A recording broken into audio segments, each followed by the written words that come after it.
Hi, Eric. You had a question for me. Hello, Doc. Yeah, thank you. I was waiting for you.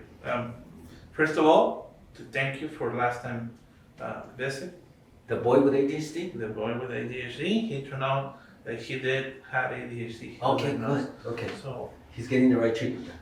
he's currently getting the right treatment and looks like he's improving his grades. So he should be Very doing glad to fine. hear Now, since I'm already here, that. Okay, what do you have? I want to talk to you about a patient of mine. It's kind of puzzling. It's a little difficult.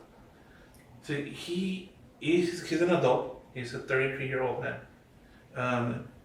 He tells me that he's always been very anxious. Okay. Like he has a lot of anxiety all the time. Is thinking things constantly. Like he's always worried about stuff. Mm-hmm. And these worries that he sometimes has to do things so the worry gets better. So he doesn't feel as worried anymore. And I was like, why do you do things? Well, it sounds like you're talking about obsessions. You know, we have the definition of obsessions for us are thoughts that are intrusive, meaning they just come in your mind without asking permission. They're hard to control. They're hard to get rid of. And even though you know that you shouldn't be thinking about that, it's hard to stop it.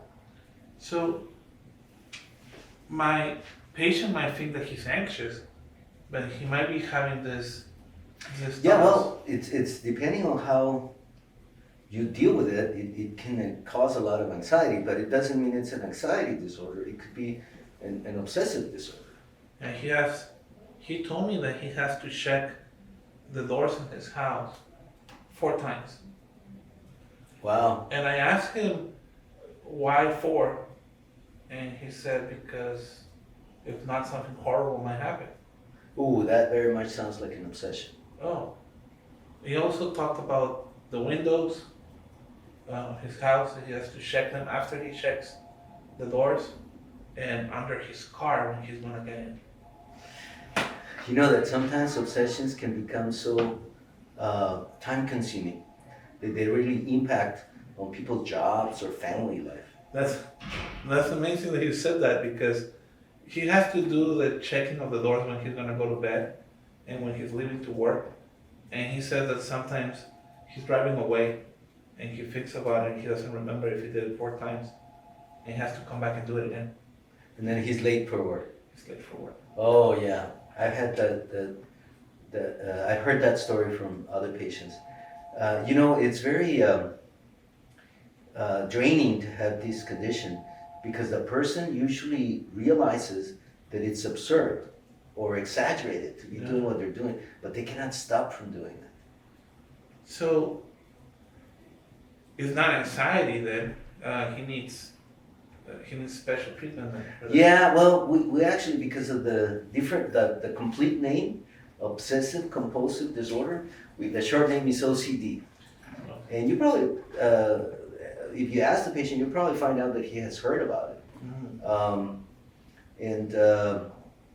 But there's treatment for it. So once again, Don't tell me this is a patient under insurance or with no insurance. he doesn't have insurance. Oh no! You know what? It's we do have a program right now for adults with OCD or obsessive compulsive disorder. So That's somebody research. it's Sun Valley Research Center. Wow. So tell them to come over. Yeah, definitely. You guys have a program for everything. Well, almost, not quite, but yeah, he's very welcome. Wow, great. Yeah, I'm gonna let him know. Like always, I knew it was a good idea to talk to you about this. It's always fun talking to you. Thank you. Thank you.